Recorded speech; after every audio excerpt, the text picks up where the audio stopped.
Hello indie game fans, welcome back to I Dream of Indie. Old Gamer Joe back with another review for you today. We are looking at 2D puzzle platformer Eternal Hope. This one comes from developer and publisher Double Hit Games. It will be released onto Steam PC as of August 20th, 2020. We had previously run a preview of Eternal Hope Prologue here on the channel, which as it turns out amounts to roughly 1/4 of the final product.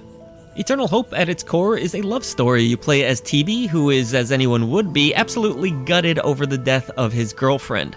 Unwilling to accept her fate, TB discovers that he has the unique ability to travel between two different worlds, the seemingly ordinary light world and the dark, mysterious shadow world, which holds many secrets, as well as demons that will aid you in your quest.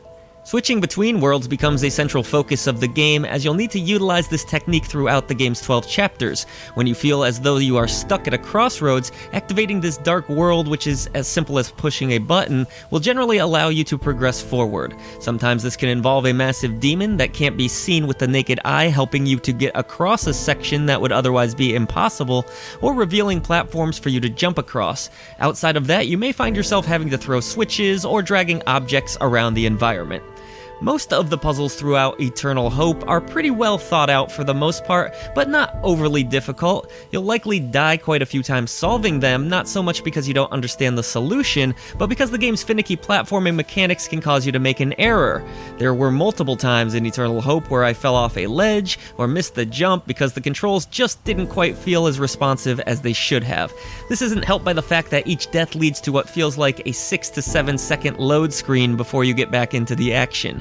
That may not sound like much, but it actually can really break up the flow and immersion of your experience. Still though, while the janky controls do spoil the party a little bit, I ultimately was able to find and execute solutions, and that does feel satisfying.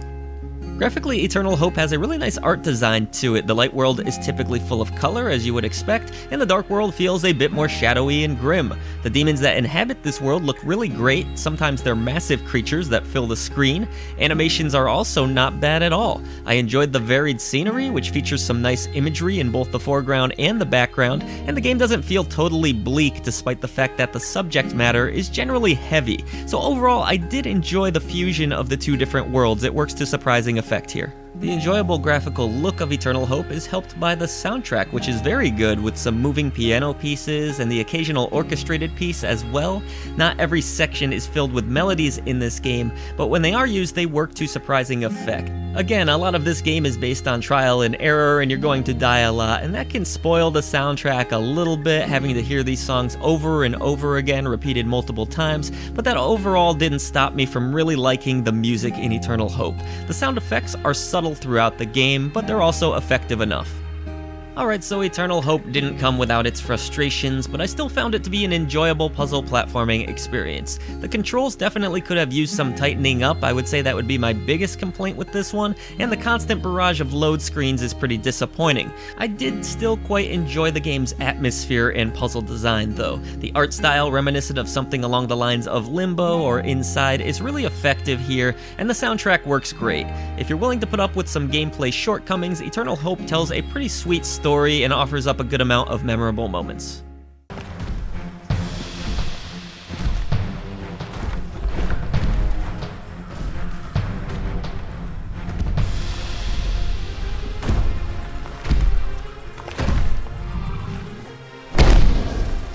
We hope that you enjoyed our review of Eternal Hope today. If you did, consider hitting the subscribe button. Help us to bring a voice to the voiceless ones in gaming. There's a ton of other ways that you can support I Dream of Indie down in the description box below. That includes our new merchandise store, as well as becoming a member right here on the channel. However you end up supporting us, thank you so much.